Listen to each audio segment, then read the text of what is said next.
Cette énigme. Où est-ce que j'étais? Non, je dois reprendre la phrase ici. Un jeu d'esprit. Quelle distraction pour un jeune marié.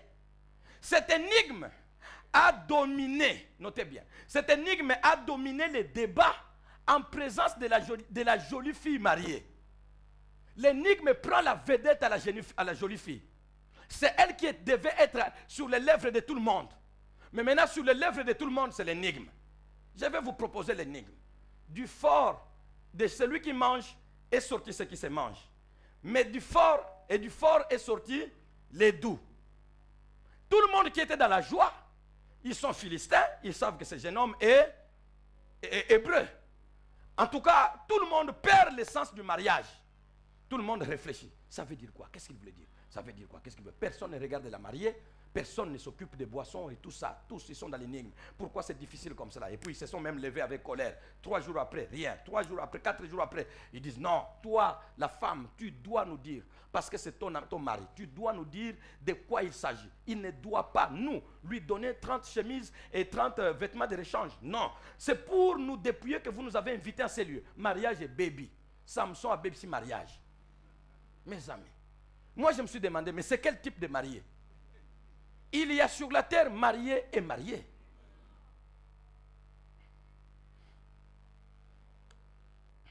Quel type de marié? C'est toi qui gâches tout. Personne ne regarde plus ta femme. Personne ne vous regarde. Toi-même, tu ne regardes même pas ta femme. Même si vous ne vous étiez pas très bien aimé. Mais quand vous êtes déjà devant les gens, on fait semblant, on se touche, on sait tout ça, vraiment c'est ma femme, ma chérie, tu sais que nous allons bien habiter, oh ma chérie, tu sais que la maison qui est de l'autre côté, c'est toi qui l'occupe, oh ma chérie, mon chéri, oh mon, tout ça, les gens veulent dire, oh Baninga Babali, vraiment, Samson là, ça ne lui dit rien, elle le pousse même, Samson, tu veux, attends, je lui propose l'énigme. Qu'est-ce que, vous pensez que celui qui mange est sorti ce qui se mange, ça veut dire quoi? Samson, j'ai quelque chose à dire, attends, l'énigme là, est-ce que vous avez réfléchi à ça? Samson, ton mariage, pour Samson, ces jours-là, Samson n'a pas oublié. Samson ne pouvait pas oublier que ce mariage-là n'était qu'un instrument.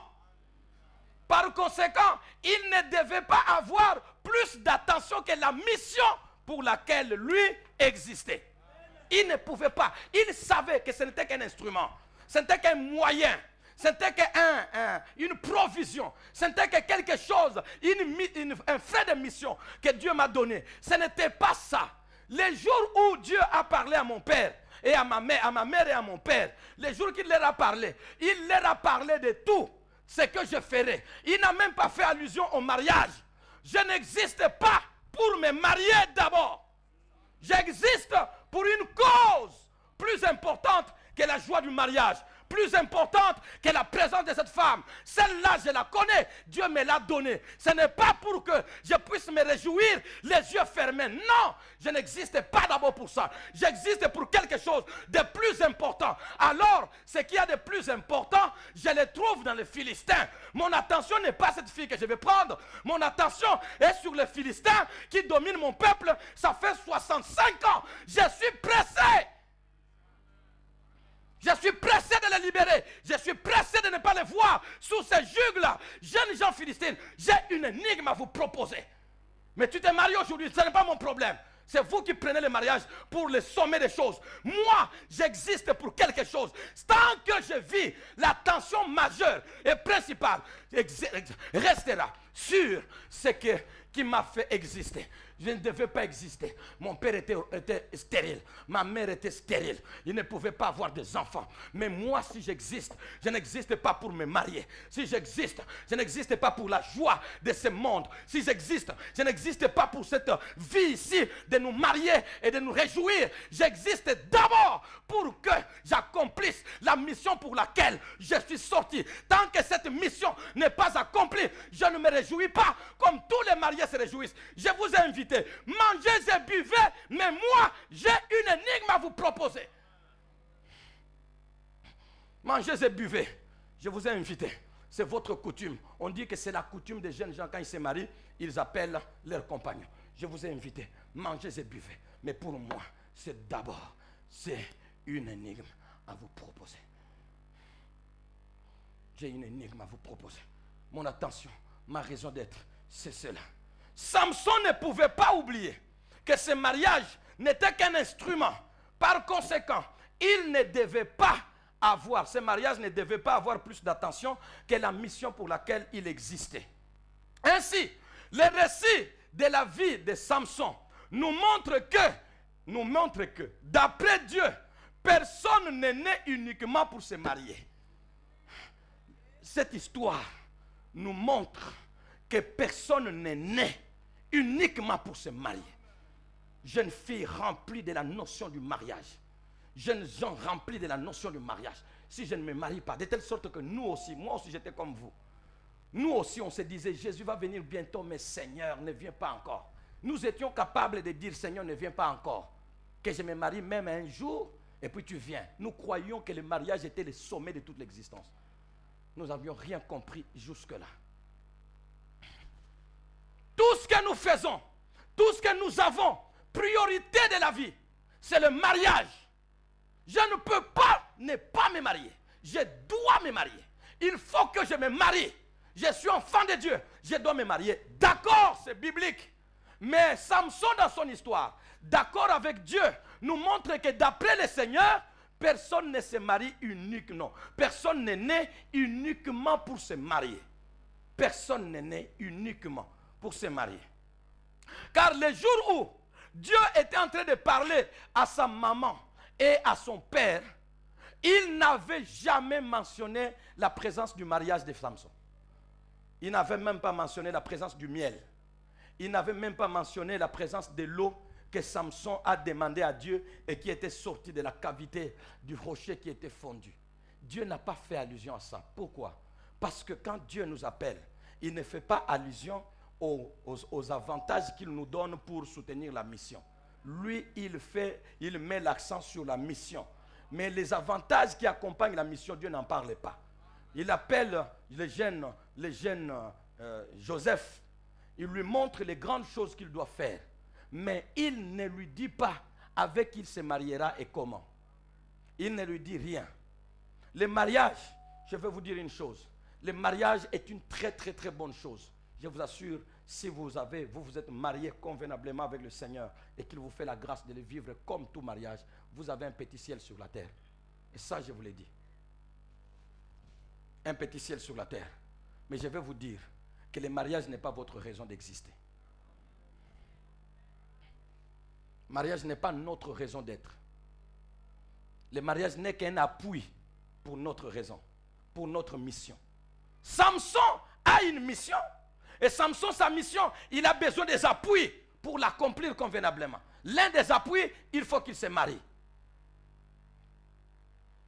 Les uns se réjouissent, lui a l'énigme à leur proposer. Parce que l'énigme les met en contact, parce qu'il s'est marié, parce qu'il cherchait une occasion de dispute. N'oubliez pas ça. Ce mariage est venu pour lui donner l'occasion de dispute avec les Philistins. Ce n'était pas le mariage qui était sa raison d'être. Frère, sœur, tu n'es pas né uniquement pour te marier. Non. Tu n'es pas né uniquement pour te marier. L'annonce que son père avait faite, non, Dieu avait faite, n'avait mentionné même pas ce mariage.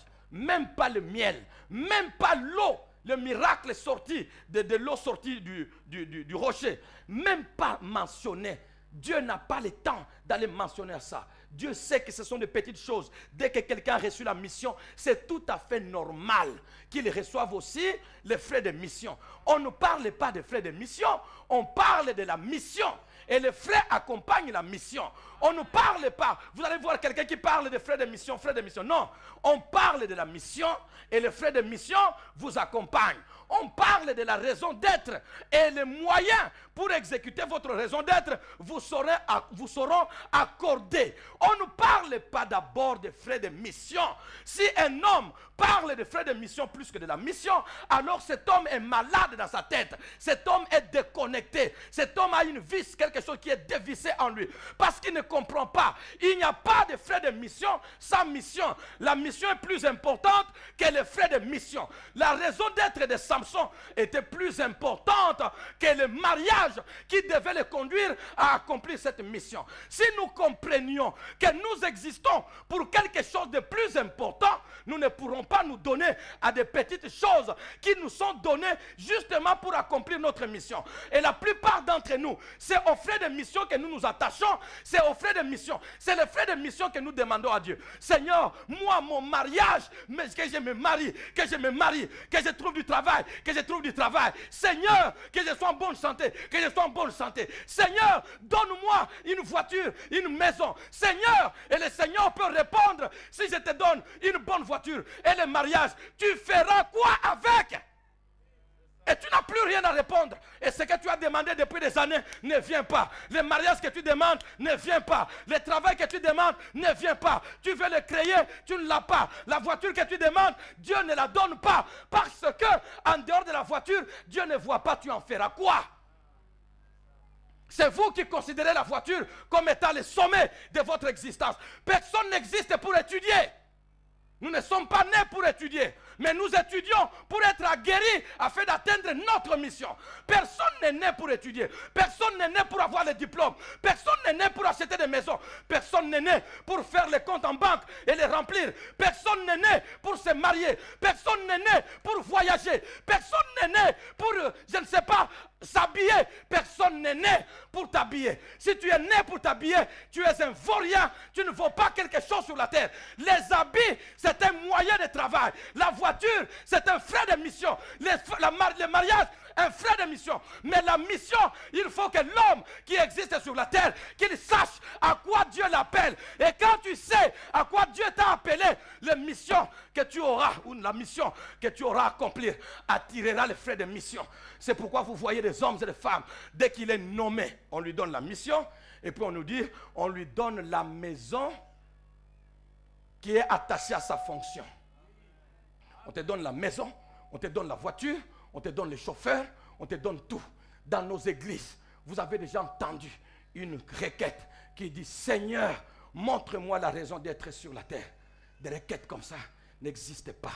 La plupart, Seigneur, les autres voyages, que je voyage. Ba voyage nanga na Yesu eza libéré. Libara nanga na Yesu eza libéré. Bambongo nanga nyonso na banyongo na Yesu eza libéré. Bandako nanga nyonso na kotonga ngo na Yesu naza libéré. Tu as le frais de mission. Quelle année la mission?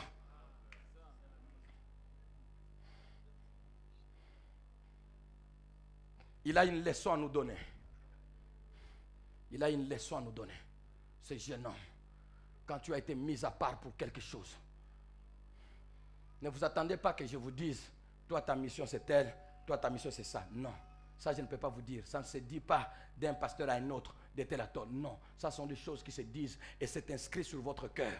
S'il n'y en a pas, c'est qu'il n'y en a pas. Je ne sais pas vous dire. Et si tu es là pour rien, c'est que tu ne comprends pas. Dans ton cœur là, il y a une mission qui est bien écrite là-bas. Mais toi, tu as tellement les yeux sur les frais de mission que tu ne sais plus à quoi tu es appelé. La poussière est venue, a couvert les écritures de ce que Dieu a mis en toi. Ce matin, j'aimerais que le vent de l'esprit souffle et emporte toute la poussière et pour te révéler c'est à quoi Dieu t'a appelé. Et tu verras que tu n'auras pas d'habits. Mais tu seras important, non pas à cause des habits, mais à cause de la mission. Tu n'auras pas de voiture, parce qu'il y a des hommes qui sont inférieurs aux autres, parce qu'ils n'ont pas de voiture. Inférieurs aux autres, parce qu'ils n'ont pas de voiture. Il y a des hommes qui sont inférieurs aux autres, parce qu'ils n'ont pas les mèches que les autres ont. Il y a des hommes qui sont inférieurs aux autres, parce qu'ils n'ont pas des hommes et des femmes, parce qu'ils n'ont pas ce que les autres ont. Mon ami, il y a des hommes qui se sentent des sous-hommes. Je ne peux pas aller à la borne. Je ne suis pas bien habillé. Tu ne connais pas ta mission. Ta mission, ce ne sont pas des habits. Ta mission, ce n'est pas des voitures. Ce ne sont pas des montres. Ce ne sont pas des chaînes, des chaînes en or. Vous allez voir des gens qui ont des gourmettes comme ça. Si c'est gourmettes, c'est quoi la chaînette? Des gourmettes là-bas, des bagues partout. Et ils veulent être importants parce qu'ils ont de bonnes choses. Et ils ont des choses importantes. Et cet homme est important, hein? Moi, je ne suis pas n'importe qui. Regardez comment je suis, mon ami. On n'est pas important par les frais de mission. On est important par la mission que tu portes à ton sein. Là, tu seras important. On n'est pas important par les... Habillez-vous proprement. Mais n'exagérez pas. Car tu ne seras pas important par rapport à ce que tu mets. Ne forcez pas trop de choses et attirez l'attention des gens sur vous. Non, l'attention des gens devrait être quand ils t'entendent. Tu es un babouche. Mais quand on t'écoute, On ne comprend pas. Donc ça, Jésus n'avait pas étudié, entre guillemets. Mais quand il était au temple et qu'il connaissait sa mission, dès qu'il arrive, il a des souverains, des sacrificateurs autour de lui, des vieux sacrificateurs. Il commence à poser des questions, lui aussi pose des questions. À leurs questions, lui répond. Mais à ces questions à lui, et ils sont bloqués. Il dit comment? Mais nous sommes ici depuis longtemps, nous avons étudié. Ces garçons, c'est un bébé, 12 ans. Qu'est-ce qui se passe pour qu'il nous complique la vie comme ça? Toi, tu viens d'où? C'est lui, il est devenu important. Parce que les jeunes gens, les vieux qui étaient autour de lui là, ne pouvaient plus les contredire. Ils se sont tus, ils mettent la main comme cela, et lui commence à les enseigner. Il dit, comment? Et ils sont en soutane, entre guillemets, mais lui, il est juste là. Mais à l'intérieur, au dehors, il est faible, mais à l'intérieur, il a une mission que personne ne peut. Jeune fille, jeune garçon, regarde à ton intérieur. Si tu vois quelque chose de Dieu dedans, une étoile qui n'est pas encore visible, mon ami, que tu aies des habits ou pas, que tu aies la montre ou pas, que tu aies ceci ou pas, que tu aies des maisons ou pas, que personne ne te méprise. Parce que la plupart, la mission que tu as, c'est une mission qui va te valoriser.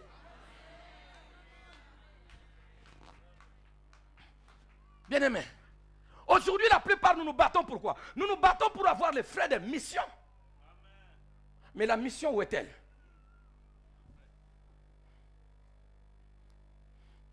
À la borne, habillez-vous bien. Il semble que vous vous habillez bien. Mais des fois, vous exagérez.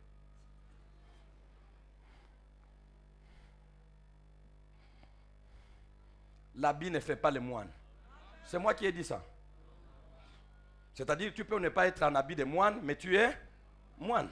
C'est pourquoi nous n'aimons pas forcément l'école pastorale. Ceux qui les mettent, gloire à Dieu qu'ils mettent. Dès que tu passes comme ça, du pasteur, école pastorale. Ah, pourquoi tu m'appelles pasteur? J'ai vu école pastorale. Ah, merci mon frère, je suis pasteur, vraiment. Et puis dans ton cœur, tu te dis, oh, merci Seigneur, heureusement que j'étais encore pastoral.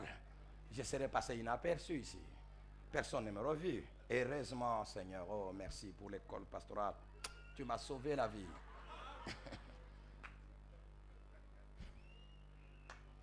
Il est arrivé une fois. J'arrive dans cette ville pour la première fois, du moins pour cette église. Elle n'existait pas. Je viens pour l'implanter. On me loge très loin à Trabeka. Je dois venir manger à Ciné Palace et faire des tours comme ça, chaque jour. Je ne connais pas les arrêts. On me montre l'arrêt. Tu passeras par ici, tu prendras le taxi ici, on te déposera là et tu entreras ici. Je m'en habitue. Un jour, je prends le taxi, on vient me déposer devant la maison à Ciné Palace, chez les Bassoubi. Et c'est là, pendant que le chauffeur est en train de me déposer, après d'avoir dépensé chez tonton et tout ça, il m'a déposé. Il me regarde 2 fois et dit, Yosa pasteur, hein? Je dis, tiens, je suis en danger ou quoi? Comment on doit déjà savoir que je suis? Quelque part, je me dis, mais c'est quand même bien. Sans col pastoral, une petite chemise, pas comme aujourd'hui. Dieu nous a bénis, mais à l'époque, quand je venais, ce n'était pas comme ça. Négligeable, dans un taxi où tout le monde monte. Quelqu'un te regarde et dit, Yosa pasteur. Mais nous, aujourd'hui, ce que nous voulons, ce sont des impressions extérieures. La mission à l'intérieur, zéro. Frère, bats-toi. Ma soeur, bats-toi. Donne-toi un extérieur impeccable. Ce n'est pas ce qui te donnera la mission. Ce jeune homme sait, je ne vis pas pour me marier, mais j'aurai une femme. Mais pour me marier, ce n'est pas ça. D'abord, la mission. Ensuite, les autres frais de mission. Quand les frais de mission me permettent d'arriver à la mission, alors ces frais de mission sont les bienvenus. En Égypte, Joseph avait reçu la possibilité d'avoir 2 femmes. L'Égypte lui a offert 2 femmes. La première, la femme de Potiphar. La deuxième, la femme que Pharaon va lui donner. Toutes sont des Égyptiennes. Mais l'une était en contradiction avec la mission et l'autre était pour favoriser la mission. Dieu ne lui dit pas, à cette époque-là, il n'y avait pas encore la loi, mais il savait. Déjà, nous voyons avec Isaac qui a dit à Jacob, écoute, vous devez aller vous marier, tu dois aller te marier loin. Ne prends pas les Cananéennes, c'est-à-dire, ne prends même pas les Égyptiennes. Mais lui, il a refusé la femme de Potiphar et il a accepté la fille que Pharaon lui a donnée comme femme. La femme que Pharaon lui a donnée. Pourquoi? Pour lui, quand ce frais de mission me permet d'atteindre ma mission, je l'accepte. Mais quand un frais ne me permet pas d'atteindre ma mission, je mets de côté. Homme, vous vivez pour les frais de mission ou vous vivez pour la mission? Si c'était certains d'entre nous, les jours que tu es devant la femme de Potiphar, ça c'est un don, c'est une offre gratuite. Tu n'as plus la mission en tête, tu n'as que les frais de mission. Tu vas mettre la main sur elle. les frères de mission qui t'intéressent, c'est du succès. Je sors avec la femme 2. Mais ce jeune homme l'a dit non. Moi, je n'ai pas vu dans mes songes que je prenais une femme comme ça. Non, je n'ai pas vu ça. Ce que j'ai vu, c'est mon père, ma mère et mes frères qui se prosternaient. Tant que ça, ce n'est pas encore fait, toute autre femme de côté. Mais maintenant qu'il est déjà auprès de Pharaon, maintenant qu'il est déjà en train de régner, alors Pharaon dit, prends une femme pour que tu sois organisé afin de bien diriger le pays. Il dit non, l'essentiel est déjà fait. Maintenant, je peux la prendre facilement et diriger la mission. Elle n'était pas de son pays, mais elle était du pays de Pharaon, mais c'était le frère de mission pour bien s'installer dans la société. Les mariages nous installent, mais la mission nous élève.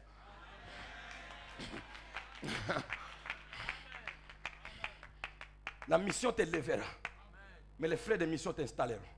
C'est pourquoi vous entendez quelqu'un dire non, on m'a mité et puis on m'a donné les frais d'installation. Quelle sagesse que nous avons. La mission t'élèvera, mais les frais de mission t'installeront. Si tu n'as pas la mission, tu ne seras pas élevé, par conséquent, tu ne seras jamais installé. Jamais installé. Les jeunes Hébreux comprenaient cette notion de la mission et des frais de mission. Un jour, Esther arrive au palais et les Juifs et esclaves, par conséquent, ils ne devaient pas se retrouver au palais, là où il y avait beaucoup de Chaldéens à l'époque. Mais elle arrive là. Pour elle, le rêve de toute jeune fille, c'est se marier. Et surtout, quand tu t'es marié avec un grand, comme le roi de Suse.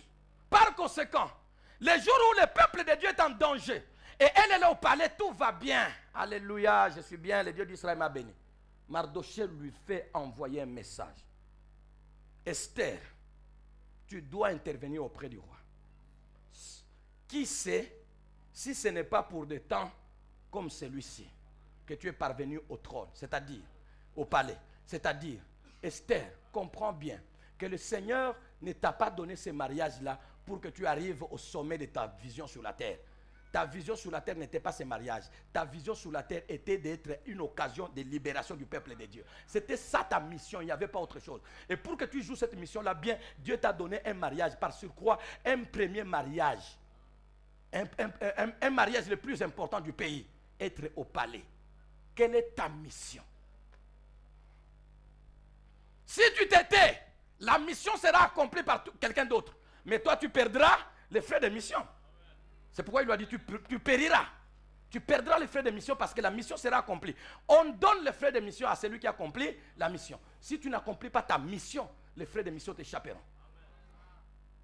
Et quand il a compris comme ça, il dit, non, non, non, je ne peux pas m'amuser. Sinon, on va m'enlever ce mariage. C'est un frais de mission. Donc, je comprends que ce mariage n'existe que pour soutenir, sauver le peuple de Dieu. Elle est partie devant le roi et elle a sauvé son peuple. Et le mariage avait sa raison d'être. Ton mariage que tu as là, à quelle raison? Tu t'es marié pourquoi? Permettez-moi, pour le sexe? Parce qu'il semble que je ne peux plus me supporter. Donc, il faut que je me marie. Il faut paf, on se marie. Rien d'autre. Pourquoi d'autres? Tu t'es marié pour que la famille dise que tu t'es marié. Pourquoi d'autres? La plupart des mariages que nous avons, qui n'avaient pour but que le mariage, où sont-ils? Quand un mariage n'est pas soutenu par la mission, son avenir est hypothéqué. Son avenir est hypothéqué.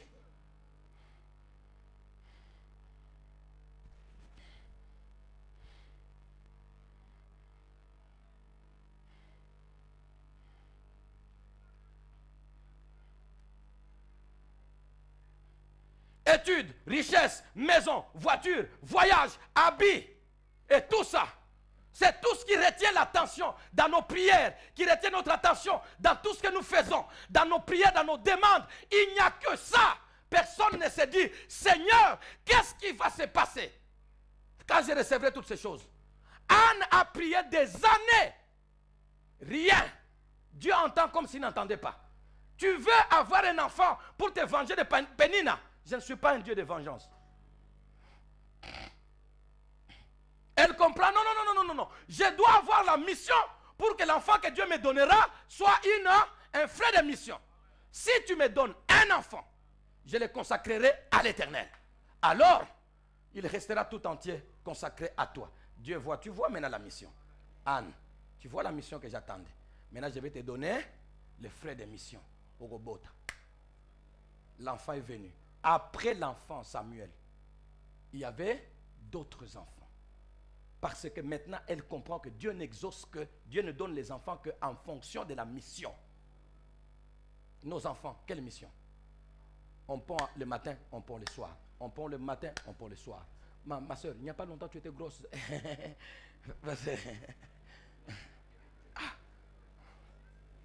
Naoya to sola pasteur, naoya na bureau to solo la.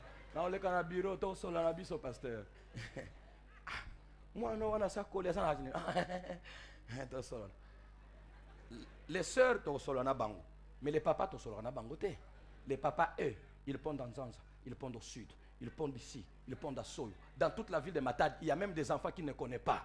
Un jour surpris, papa osera na mwana ngai. Fiona nzoka fiona nzoka semi mbala moko non wana ngai te non c'est pas possible non papa isa yo mbala moko ça veut dire quoi et c'était où quand tu as déjà en Zanza à Soyo à Kinkanda tout ça au sud partout là-bas ça sont mbala moko non c'était devenu une vie. Pour quelle mission? Un enfant pondu sans mission, il sera sur la route. À moins que Dieu fasse grâce pour aller là-bas récupérer les faux sur la route. À moins que Dieu fasse grâce. Un enfant qu'on a eu sans mission, je veux faire de cet enfant ça. Ou Dieu, qu'est-ce que tu veux que cet enfant soit?